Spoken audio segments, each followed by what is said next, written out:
1977, the college entrance exam resumed, but Diego decided to give up the exam for the sake of love. I couldn't bear to see him go down the wrong path, so I secretly told Diego's family the truth. He aced the exam and got into university, and after graduation, he became the owner of a famous tech company, basking in glory. But he resented me for cutting off his beautiful love story with his first love, a young intellectual, and tampered with my car. The car plunged off a cliff, and my body was never found. My parents lost their daughter in middle age and fell into deep depression. Diego, on the other hand, took his first love to my parents and told them that my death was retribution for stopping his relationship. When I opened my eyes again, I took back the study materials I had given to Diego and told him to focus on his love life. This time, he could sit for the college entrance exam, become a big boss, and I would write my name backwards. Chapter 1. Diego, please don't take the college entrance exam this year. If you leave and get into a university, what will happen to me? I'll be bullied in the village, Alice said, her eyes red, leaning into Diego's arms and gazing at him with a look of dependence. You can tutor me, and next year we can take the exam together and go to the same university. Wouldn't that be great? She continued. Diego hesitated. But my dad already signed me up. If I don't go, I'll get punished. Alice kissed him softly, her gaze alluring. Just pretend you're sick and can't go to the exam. If that doesn't work, just write whatever you want. Diego was still unsure, and Alice let 2 tears fall. Do you want to go to university and leave me behind? I've given you my body, and now you're going to leave me? Woo-woo. I stood up behind the haystack, watching the 2 of them cuddling by the riverbank, my anger bubbling up. I wanted to rush over, kick them both, and let them drown in the river. In my past life, I had overheard their conversation here. I couldn't bear to see Diego fall for Alice's manipulation, and I immediately went back to tell Diego's family. Diego's mother, desperate, forced him to go to the exam, threatening to drown herself in the river if he didn't. Fearing for his mother, Diego participated in the exam and answered carefully. However, when he returned to the village, Alice had already been taken back to the city through connections made by Diego's mother. They lost contact after that. Diego blamed me for this, holding it against me. He silently endured and, after graduating, invited me to partner with him in starting a company. After exploiting my talents, he tampered with my car. The car went off a cliff, and my body was never found. After my death, my soul wandered the world, only to learn that Diego had reunited with Alice. But he sympathized with Alice and,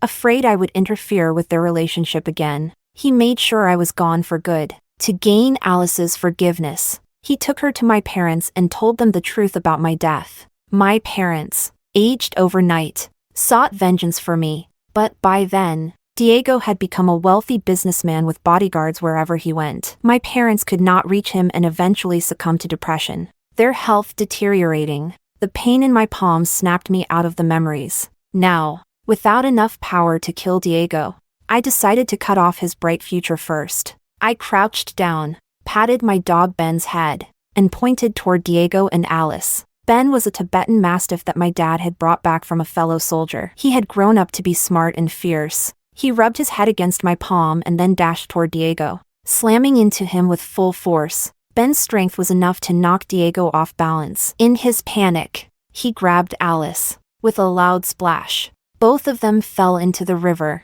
Ben ran back to me, circling around excitedly, his tail wagging like a propeller. This wasn't surprising. Ben had never liked Diego. Every time Diego came to our house, Ben would snarl at him. I praised Ben, patting his head. Great job! Looking at the 2 of them struggling in the cold river water, I took Ben and went back to the village. Passing by Diego's house, I went inside and took back the review materials I had lent to Diego. Chapter 2. When I returned home, seeing a younger version of my mother, my eyes filled with tears. I rushed into her arms, crying uncontrollably. Mom!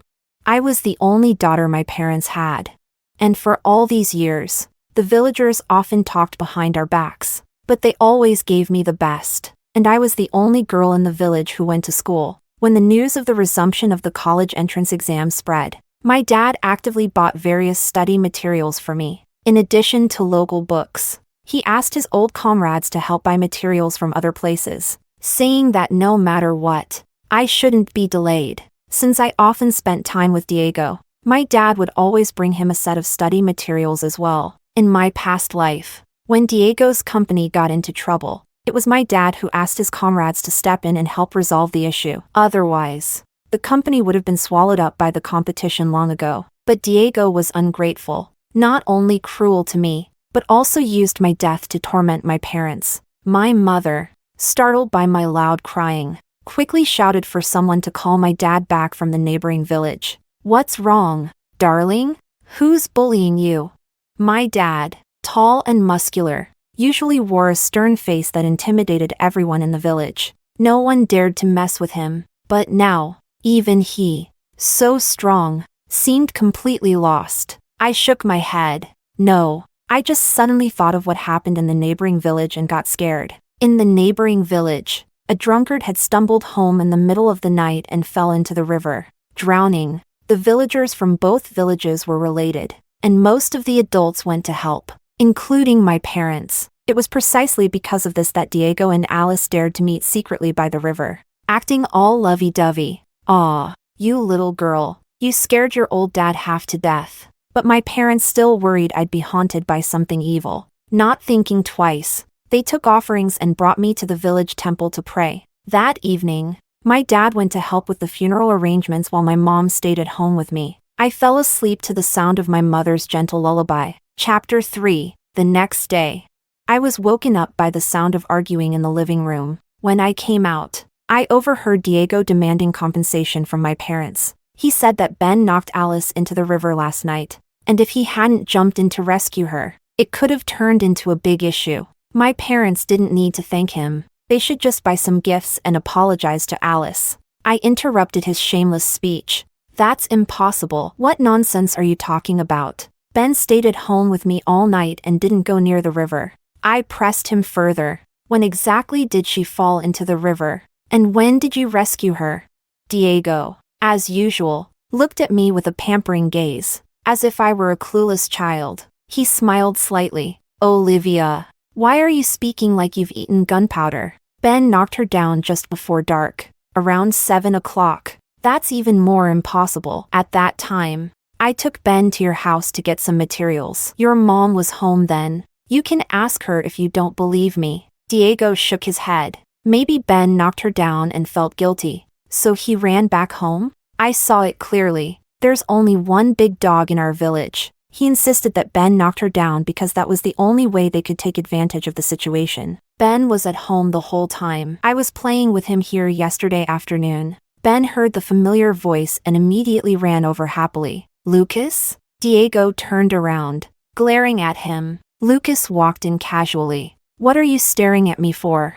"I came to ask Olivia some questions yesterday and played with Ben until late. Almost 8 o'clock when I went home." Mom smiled at Lucas. "I was wondering why Olivia wasn't scared earlier. When I got home, she rushed into my arms crying. Turns out, you were the one who was with her before." Once Mom said this, Dad started talking to Lucas, and the more they talked, the happier he became. Ignoring Diego, Diego failed to get what he wanted and left, his smile forced. Mom and Dad asked Lucas to stay with me while they went to help in the neighboring village. As soon as they left, the atmosphere became awkward. Lucas and I weren't really familiar with each other, but I was grateful to him. In my past life, after my death, it was he who helped take care of my parents. "Thank you." "No problem. They deserved it." Lucas waved his hand indifferently. "Them? You." "Yesterday," I cautiously probed. Lucas nodded. "Yesterday."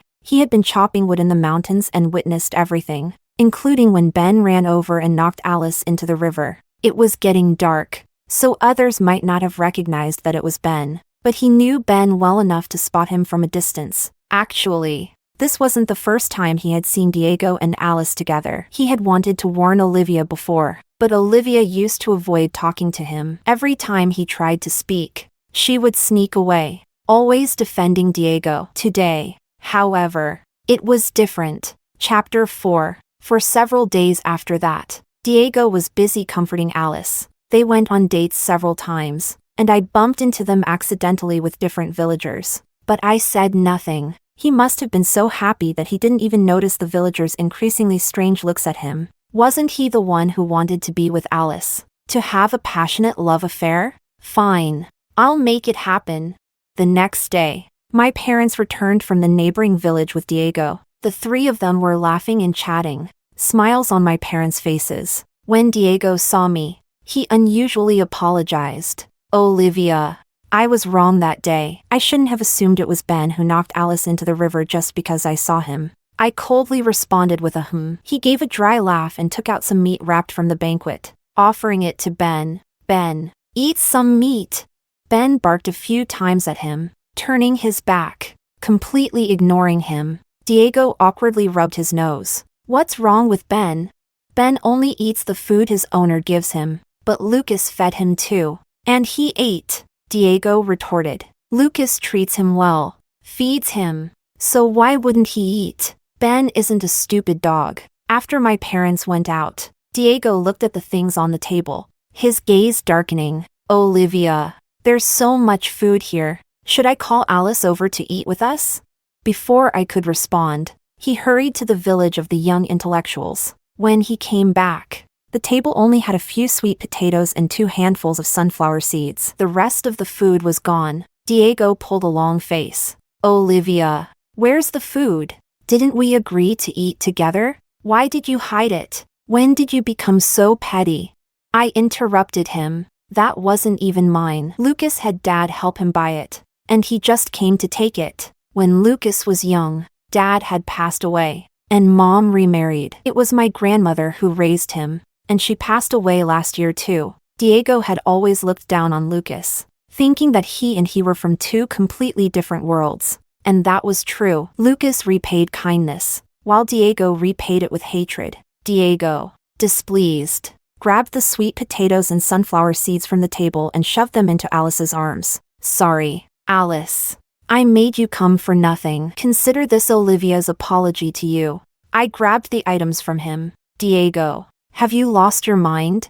These are my things. What are you giving them away for? You invited her here, yet you didn't take her to your house, but instead brought her to mine? Are you crazy? Don't bring your insanity into my home. After kicking them out, I couldn't help but sneer, thinking about their ugly faces. If they're upset now, how will they feel later? The next day, I was reading in the yard when Diego came uninvited again. He grinned cheekily. Olivia, why did you take all the books from my house? Are you jealous? Didn't I tell you, there's nothing going on between me and Alice?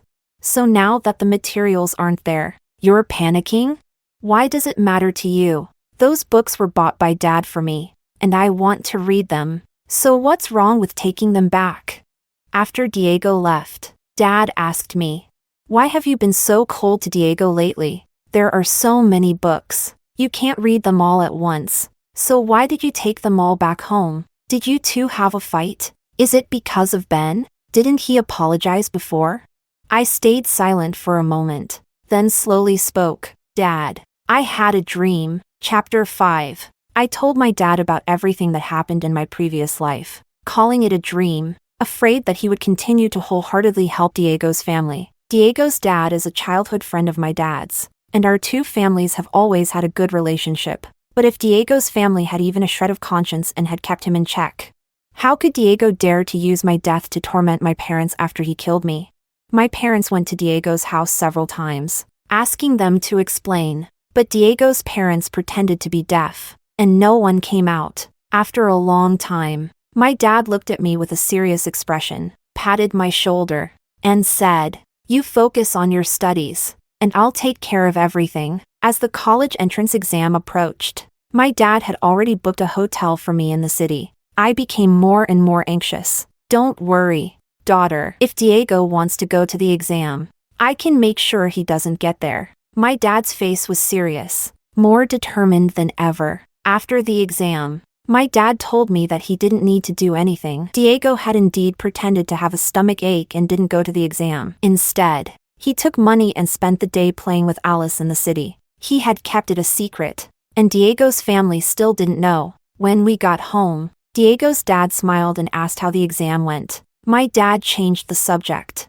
"Aw." Olivia just took it casually. "But Diego, his brain has always been sharp. Looks like our village is going to have its first college student." When Diego's dad heard this, he smiled even wider. "That kid can only study. He can't do any farm work." It sounded like Diego was already guaranteed to get into college. Since I mentioned that dream, my dad had been calling Lucas over to our house for meals every few days. Lucas, who had a cool and aloof face, spoke in a humorous way, always making my parents laugh. The days passed quickly. The admission letters came in batches, and in the surrounding villages, every other day someone would announce who got into college, where, how impressive. But our village was always quiet. Everyone was watching me and Diego. Our scores were the best. Why is there no news from our village? Olivia didn't get in, but Diego should have, right? There was a time when I thought that if I were excellent, Diego would like me, so I would give my all in every exam. But later, I found that every time I did better than him, he would be unhappy and would get scolded by his parents at home. After that, I stopped putting in all my effort for every exam, deliberately letting my scores fall below his, sometimes even by a large margin. But for this college entrance exam, I gave it my all, leaving no regrets. "There are 2 packages today," the postman shouted before his bike had even come to a stop. Chapter 6. Olivia and Lucas's. My dad had been waiting at the village entrance. When he heard it was my package, he went home to get Mom and me, and we went to sign for it. He then went to find Lucas. The package contained our admission letters. Mine was from Peking University, and his was from Tsinghua University. Dad looked at the admission letters, smiling so widely he couldn't close his mouth. When Diego's dad heard the news, he came over to see what was going on. He pulled the postman aside, asking if there were any undelivered admission letters. The postman said those 2 were the only packages, and that the admission letters were all delivered that day. "If you're confident in your children, just wait a bit longer. As soon as the admission letters arrive, they'll be delivered to the village." After the postman left, Diego's dad came to complain to my dad. "Well, I don't know what's going on. Olivia's admission letter has already arrived, but Diego's still hasn't?" He looked worried, but his eyes were filled with expectation, excitement beyond what was normal. I knew what he was thinking. He thought Diego had definitely done better than me and Lucas. Maybe because he performed so well. His admission letter was temporarily kept in the city or county office and would be personally delivered to the village later. Different majors. "That's normal," my dad said dismissively to Diego's dad. Diego's dad nodded, hesitated for a moment, then suddenly spoke. "How about we get Olivia and Diego engaged? It'd be nice to have someone to look out for each other while they're studying in Beijing." I spat. He just saw that my family's conditions were good. After Diego and I got engaged, whatever my parents prepared for me would also be given to Diego. He might even expect my family to cover his living expenses, as I was the only child in my family. If my parents were to support Diego through college, it would greatly relieve the pressure on his family. Dad immediately refused without hesitation. "How can we do that? Olivia has always seen Diego as a brother. You're making things difficult for both of them. This is a new society now. Free love is the way, not the old-fashioned ways of the past." But Diego's dad grabbed me. "Olivia, don't you like Diego? I remember you always loved following him around. Back in school, you even used to share your breakfast with him." Dad's face darkened when he heard this. He was even more convinced that my dream had been a premonition. Diego's dad clearly knew that Diego had always mooched off my breakfast but never prepared breakfast for him. Nor did he give him money to buy breakfast. Wasn't that intentional? Diego's dad pushed Diego. "Diego, say something. Tell your uncle how you feel, or you'll miss out on such a good girl like Olivia." "Enough, Dad. Why are you saying all this? I've already said it. I don't like Olivia. Who can stand her petty attitude?"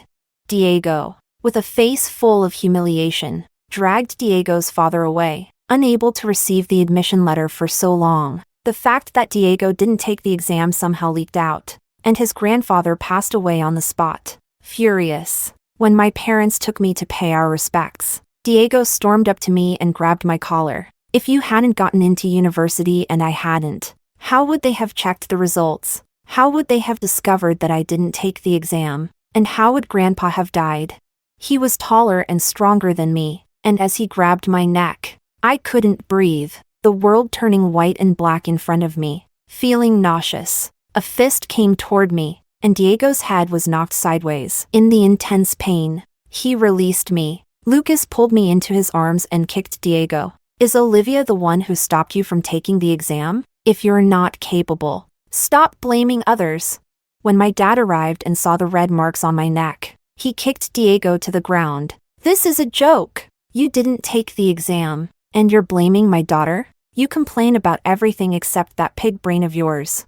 Diego's dad came over to mediate, asking my dad to be lenient, explaining that Diego had done wrong out of emotional distress, and asking my dad and me not to take it too seriously. But Diego's mom, seeing the injuries on Diego's face, wasn't happy. Diego made a mistake, and as his parents, we'll teach him a lesson. What are all of you doing? Coming here to hit him? Are you shameless?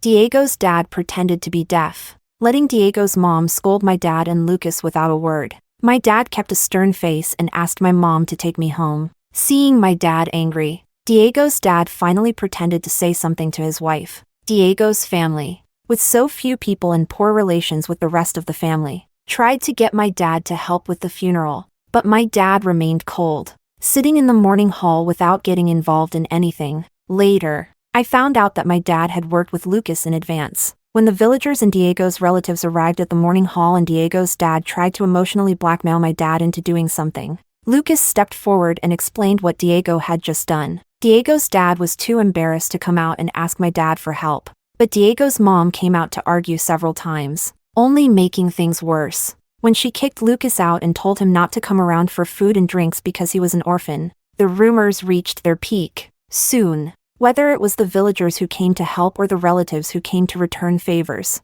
everyone was gossiping. Didn't they say Diego didn't take the exam for Alice? How come Olivia's name is brought up now? They're shameless to bring Olivia into this. Diego has been running around with Alice all over the place. Did they think we didn't see it? I don't know what Diego was thinking. He didn't take the exam for a young woman from the city. She can go back to the city later. But can he? He blames Olivia for getting into university and tried to strangle her. If Lucas hadn't acted fast, Olivia would have been strangled to death. He blames everyone but himself. It's really absurd. Chapter 7. My parents threw me a graduation party, inviting everyone from the village. Diego didn't come. He couldn't face showing up. However, the rest of Diego's family did come, though their smiles were forced. Diego didn't come to help with the graduation party, but afterward, he still had the nerve to ask me for the study materials, and even requested that I tutor him and Alice. Olivia, you can't be this selfish. You've already been accepted, so why keep the materials to yourself? Alice chimed in sarcastically. Olivia, we want to bring glory to the village. The materials are ready, so at least don't waste them. You know the key points, so tutoring us won't be difficult. Before I could say anything, my mother spoke up.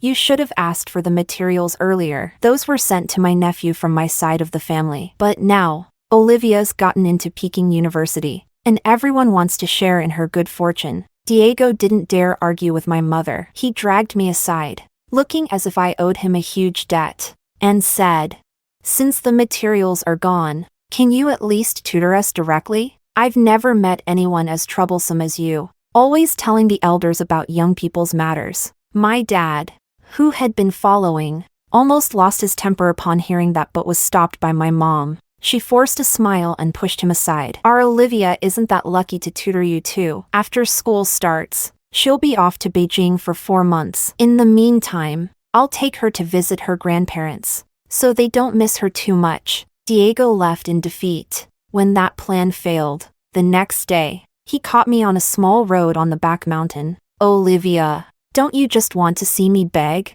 I'm begging now, okay? Don't go to your grandmother's house. Stay in the village and tutor me. Are you happy now? His sudden appearance startled me, and I stepped back, twisting my ankle. The pain made me cry out, and I couldn't say anything. Diego, thinking I had given in, began to accuse me. Why did you give the clothes and shoes your parents made for me to Lucas? Aren't you supposed to maintain some dignity? Don't think I don't know your parents listened to you. If you hadn't spoken ill of me, they wouldn't be treating me so badly.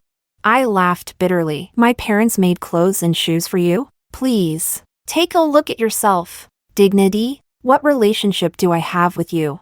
Diego ignored my words. Taking my rebuttal as a sign of my concern, he closed his eyes in apparent anguish, his face full of humiliation. If you admit your mistake now and tutor me and Alice, I'll agree to be your boyfriend. Miss this opportunity, and it'll be gone forever. I leaned on a tree to steady myself and slapped him across the face, sending him stumbling. If you're crazy, go pray at the mountain temple. If you're sick, go see a doctor. Don't come out and disgust people like a toad. He wanted to strike back, raising his fist, but when he heard me call out to Lucas, his body shuddered. Turning around, he saw Lucas standing behind him, and unwillingly retracted his fist. Dog, man and woman. Lucas's face darkened. Like a rat, he quickly ran off. Lucas crouched down. Get on. I hesitated. Isn't this a bit inappropriate? Before I could finish speaking, Lucas hooked his hand, and I was on his back. Don't want to use your feet? What's the point of worrying so much at a time like this? When we got home, my foot had swollen up like a pig's trotter. When I found out it was Diego's fault, my parents immediately went to his house. I couldn't walk, so I didn't go to see the commotion, but Lucas told me that my dad beat Diego up badly, and when Diego's dad tried to stop him, he also got a few punches from my dad. When my parents took me and Lucas to the city to buy things for college, early in the morning, Diego's family was arguing loudly. We could clearly hear Diego's mom's crying and Diego's dad's angry shouting from our house. When we left, Diego was standing at his door, bruised and swollen. He ran over to question me, asking why I didn't pull him along like I used to. If I had dragged you along to the exam hall, you would have passed the college entrance exam, and Grandpa wouldn't have died. Our family wouldn't have been arguing so much either. You evil woman. Did you do this on purpose? To watch me make a fool of myself? Why else did you stop talking to me those days? He even blamed my dad. Uncle, you used to get Olivia everything she needed for studying. Why did you only book a hotel for her during the exam period, but didn't help me? How could I possibly not attend the exam? My dad wanted to hit him, but Lucas stepped in and punched him twice. Do you have no parents? Why should everything be handed to you? When Diego's family came out, my dad scolded Lucas for acting impulsively, but he kept protecting him. After walking away, my dad laughed loudly, praising Lucas for taking Diego down with one punch and saying he had potential. When we left for Beijing, I went with Lucas. My parents sent us to the city to catch the train. On the bus to the county, Diego's parents were also on board. Seeing Lucas's bag, identical to mine, Diego's parents, who had no sons, had put money into something that went to waste. Some people are born with a mother, but raised without one. They're unrefined, but they sure know how to flatter others. My son is honest and straightforward, without all those tricks. He's the one who's been taken advantage of. Diego's mom said this while looking at my parents, implying that Lucas would be an ungrateful child and suggesting they give the money to Diego instead. Suddenly, the bus slammed on the brakes, and Lucas protected me. When he saw I didn't hit the seat in front of me, he casually spoke. Some people are born with a mother, raised with a mother, but still have a brain that doesn't work. Huh? My dad laughed heartily, agreeing, the money spent here feels right. Much better than giving it to someone who pretends one thing and does another behind your back. Chapter 8. Beijing. I wasn't used to the dry air here and often had nosebleeds. The first time I had a nosebleed, Lucas thought I had a serious illness. His face turned pale, and he rushed me to the hospital. When the doctor was asking about my condition, I hadn't even spoken yet, and he had already explained everything in detail. At that moment, I realized how well he knew me. As he took me out of the hospital, Lucas's palms were sweating profusely. Olivia, be with me. This was the first time he had called me by name. After I agreed, he spun me around in circles before sending me back to my dormitory. As I suddenly turned around, I saw him still smiling at me. It was then that I realized my roommates had been bought off by him. No wonder he knew so much about me and always appeared at the right moment when I had problems. During the summer break, my mom immediately saw through our relationship. Lucas is a good kid. Your dad kept saying his friend's son wasn't good enough. But it turns out he was right. It turned out that this year's college entrance exam, while Diego had taken the exam, he didn't get in. Alice, on the other hand, did. As soon as she got the admission notice, she secretly returned to the city and even stole Diego's secret savings. After dinner, I went out for a walk and bumped into Diego. I turned to leave, but he stopped me. If I hadn't been with Alice, given up the college entrance exam, would we have ended up at the same university? Would I be your boyfriend? I quickened my pace to leave, not wanting to deal with this crazy man, but he ran up and grabbed me. Olivia, give me another chance, please. I kicked him between his legs, and he fell to the ground, holding his groin, writhing in pain. Olivia, forgive me. Bang. Lucas, with Ben, ran over, and Ben stepped on Diego's chest. Diego was kicked so hard that his eyes rolled back, and he raised his hand to hit Ben. Ben opened his mouth wide, showing his sharp teeth. Olivia, cough. Lucas grabbed my hand and whistled. Ben quickly ran after us. After we walked away, I jumped onto his back. Did you tell Ben to step on Diego? Lucas ran with me on his back. That's ridiculous. I'm such a good person. How could I do something like that? But Ben doesn't attack anyone unless instructed by his owner. I shot a glance at Ben. When did Lucas buy him off? Ben paused for a moment, then happily dashed ahead, as if a bone was waiting for him. During the summer vacation of our senior year, we didn't go back. My dad wrote me a letter telling me, this year, Diego still didn't get into university. His father refused to support him any longer and bluntly stated that if he couldn't pass the exam the first time, it was pointless to keep trying. Diego's family split up. That night, Diego's father pushed him down, and he hit his head, ending up in the hospital. After waking up, he completely changed, acting high and mighty every day. When the villagers got married, he went to help, drunk, and kept muttering that his opportunity was in Beijing. Diego came to Beijing, but not to attend university. He came to work. My dad advised me to be cautious and warned me about men like Diego. Chapter 9. I guess Diego must have been reborn. Only if he was reborn would he have this strong desire for Beijing, because in his last life, his career started here in Beijing. But does he really think that Lucas and I spent 4 years in university without doing anything?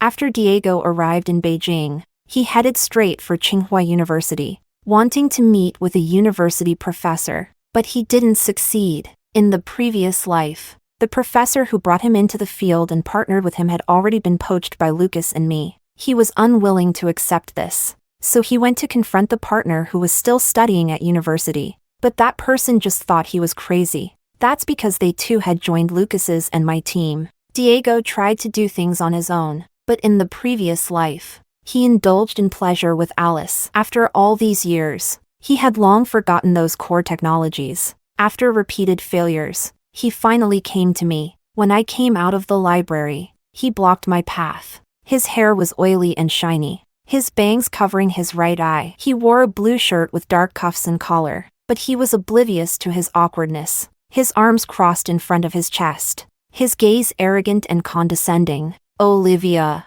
invest in my company. My company will be the largest tech company in our country. If you give me 200,000, I'll give you 2% of the shares. You'll be happy then. My roommate pulled me back in horror. Do you know him? Did the security uncle forget his job today and let any stranger in? 200,000 for 2% shares? That's insane.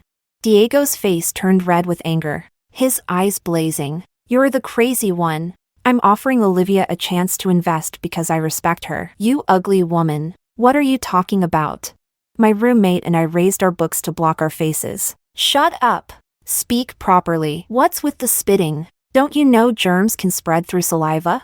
Security uncle. An unknown person entered the school and is insulting students. I pulled my roommate over to the security. What unknown person? That's just a crazy guy. He talks about 200,000 like it's nothing. If you have the money to lend him, Does he even have the life to spend it?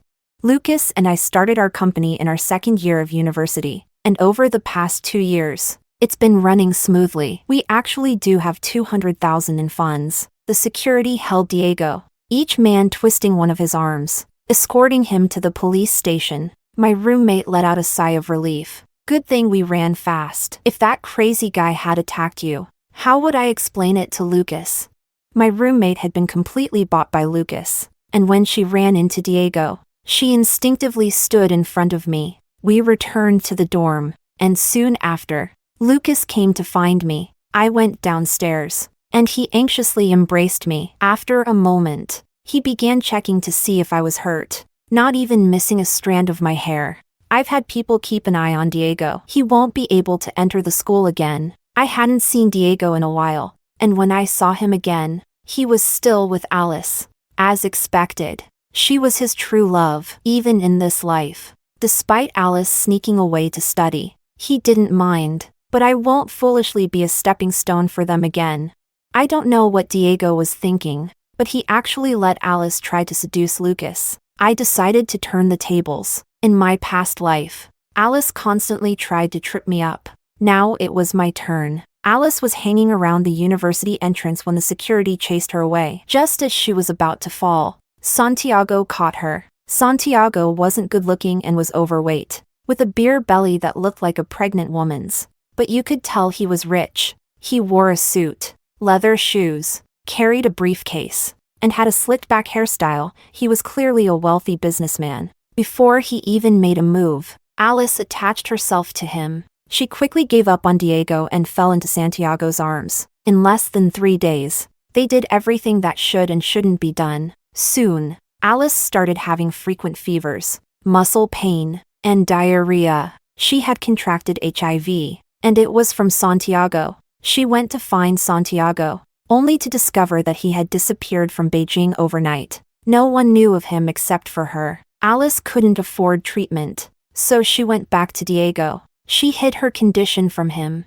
asking for money. When Diego refused, she retaliated by infecting him. After Diego found out he had HIV, the two of them fought viciously in the street. It was brutal. One lost half an ear, the other lost a tooth. After finishing the final exams, the winter holidays arrived. Lucas came to pick me up and take me home. We had bought a courtyard house in Beijing and brought my parents over. Lucas applied to the research institute and arranged for people to protect me and my parents. Fearing Diego might lash out, he didn't underestimate Diego's malicious intentions. Somehow, Diego found out the location of our courtyard house. He came to play the victim, begging me for money to treat his disease. After I refused, he continued to beg, suddenly rushing at me with a syringe, attempting to inject me. It was the same syringe he had just used, one that could spread HIV. He was incapacitated by a security guard's stun gun, unable to move. Diego screamed that his bones were broken and demanded I take him to the hospital for treatment,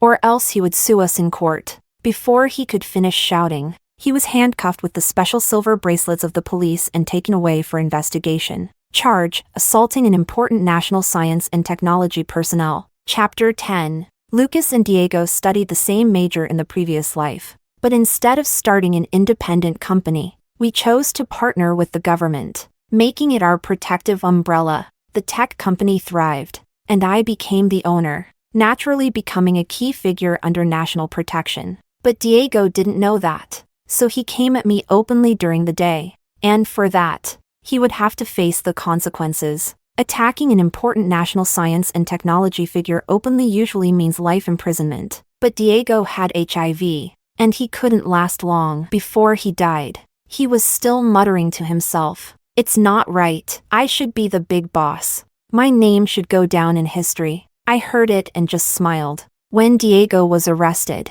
his family hurried to Beijing, but they still didn't make it in time to see him one last time. They hated me, hated Lucas, hated my parents, but knowing our different status, they couldn't do anything to us. So, they took all their resentment out on Alice. They grabbed Alice and took her to the bridge tunnel where they slept at night, torturing her. Alice, infected with the disease, couldn't return to school, was too weak, and had no money to leave Beijing. She was beaten badly. While Diego's parents were asleep, Alice took matters into her own hands and killed them. Afterward, she had no more thoughts left and died as well. She didn't know that the idea of killing Diego's parents was something I had specifically planted in her ear, and the knife was one I had intentionally left for her to find. In the previous life, after my death, my parents went to Diego's family for justice. Diego's parents mocked us and falsely accused me of many things. This time, being killed by their good daughter-in-law was exactly what they deserved.